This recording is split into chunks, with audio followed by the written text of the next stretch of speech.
വാനരശല്യത്താൽ വലഞ്ഞ മറയൂർ മേഖല. കൂട്ടമായി വാനരന്മാർ കൃഷിയിടത്തിലെത്തി നാശം വിധിക്കുന്ന സ്ഥിതിയുണ്ട്. വാനരശല്യത്താൽ ചില കർഷകർ കൃഷി തന്നെ ഉപേക്ഷിച്ചു കഴിഞ്ഞു. മറയൂരിലെ വനമേഖലയോട് ചേർന്ന ഇടങ്ങളിൽ വാനരശല്യം അതിരൂക്ഷമാണ്. കൂട്ടത്തോടെ കാടിറങ്ങിയെത്തുന്ന വാനരന്മാർ കണ്ണിൽ കാണുന്നതെല്ലാം തിന്നു നശിപ്പിക്കും. തുരത്തി ഓടിച്ചാൽ പോലും പിൻവാങ്ങാൻ തയ്യാറാകാത്ത സാഹചര്യവുമുണ്ട്. വാനരശല്യം അതിരൂക്ഷമായതോടെ ഒരു വിധത്തിലും കൃഷി മുമ്പോട്ട് കൊണ്ടുപോകാൻ കഴിയില്ലെന്ന് കർഷകർ പറയുന്നു. വാനരശല്യത്താൽ ചില കർഷകർ കൃഷി തന്നെ ഉപേക്ഷിച്ചു കഴിഞ്ഞു. വീടുകൾക്കുള്ളിൽ പോലും വാനരന്മാർ സ്വസ്ഥത നൽകുന്നില്ലെന്ന് നാട്ടുകാർ പറയുന്നു. കുരങ്ങന്റെ ശല്യം ഭയങ്കര ശല്യവാ. ഞങ്ങൾക്ക് 2.5 ഏക്കർ സ്ഥലമുണ്ട്. ഇനി വച്ച് ഒന്നും പിടിപ്പിക്കാൻ പറ്റത്തില്ല, എല്ലാം നശിപ്പിക്കുക. പന്നിയും കുരങ്ങന്റെ ശല്യവും കാട്ടുപാടയുടെ ശല്യവും ഭയങ്കര ശല്യവാ.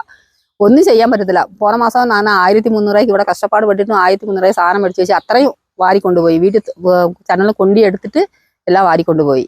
അങ്ങനെ ചെയ്താൽ ഞങ്ങൾ എങ്ങനെയാ സാറേ ജീവിക്കാൻ പറ്റത്തുള്ളൂ?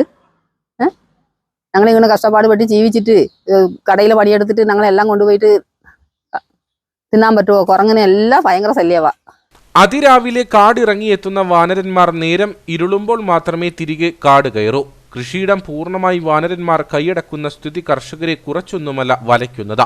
വീടിനുള്ളിൽ ഇരിക്കുന്ന സാധനങ്ങൾ പോലും വാനരന്മാർ എടുത്തുകൊണ്ടുപോകുന്നതും വെല്ലുവിളിയാകുന്നു. തുരത്താൻ ശ്രമിച്ചാൽ ചില സമയങ്ങളിൽ വാനരന്മാർ ആക്രമണകാരികളാകുന്ന സാഹചര്യവുമുണ്ട്. വനത്തിനുള്ളിൽ തീറ്റയുടെ ലഭ്യത വർദ്ധിപ്പിച്ച് ജനവാസ മേഖലകളിലെ വാനരശല്യം നിയന്ത്രിക്കണമെന്നാണ് ആവശ്യം.